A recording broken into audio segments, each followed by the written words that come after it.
Hi, this is Nikki again with another video that is my personal experience, my personal thoughts, my personal ideas, not to be used as medical advice.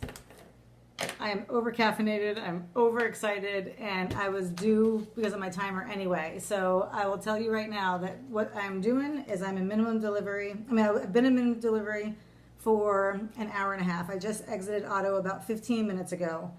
My SG is an 86. And I'm going to show you, which I'm tracking, so I'll go ahead and track that while we talk. I'm going to go ahead and show you what I'm doing right now with my calibration factor to base some decisions. I'm not trying to sell anybody on anything. I'm sharing with you guys some stuff that I'm doing that I think for me might really open up some serious possibilities. I'm going to try to stop talking and do this so I can show you. And then I'll give you my theory as to why some people on this pump are getting better results than others. I got great results first 3 months, then I got crappy. I'll say crappy. They're still better than what I was doing before.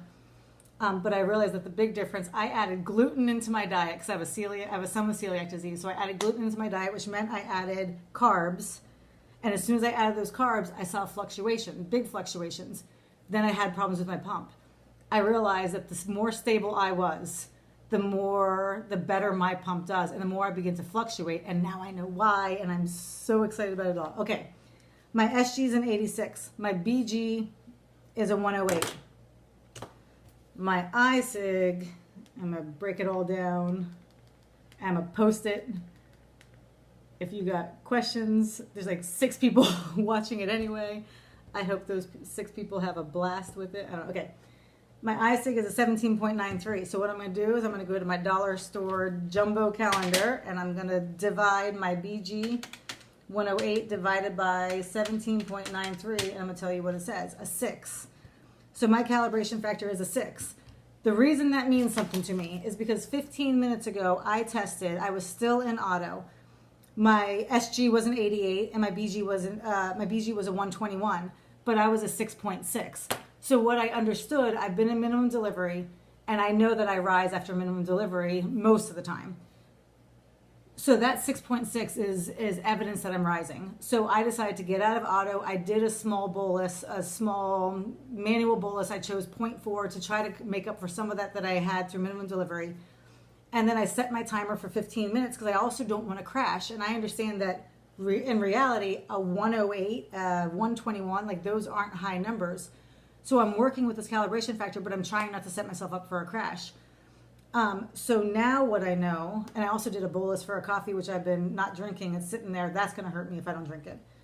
What I have with this information is that my blood sugar has dropped a little bit. That is not even as important as the fact that my calibration factor is dropping. My calibration factor dropping does not mean my blood sugar is dropping. That's a coincidence. My calibration factor dropping means that my blood sugar is slowing down. So now I think I'm going to go back into auto because I'm at a 108 with a stabilizing blood sugar with a lot of insulin on board. And now I have to be careful that I don't overdo it. And right now I'm willing to test. I'm willing to calculate. I'd like to go exercise. I got a lot, I'm juggling, and without my calibration factor, I have no idea what's what. I don't know what my blood sugar is doing. With my calibration factor, I'm making decisions for what I'm seeing right now, and I would love to show you my line for 2 days in auto mode, because I was one step ahead of auto mode. I got videos to come I understand now micro boluses, I understand the calibration factor, I understand what auto mode is doing before it does it, and when I stay one step ahead of it, I'm helping myself to stay stable, and then auto mode is like rewarding me by taking a lot of the workload off, except for them doing all these numbers. I can't remember what this video was about, but I'm gonna go finish my coffee before I crash. So thanks for watching.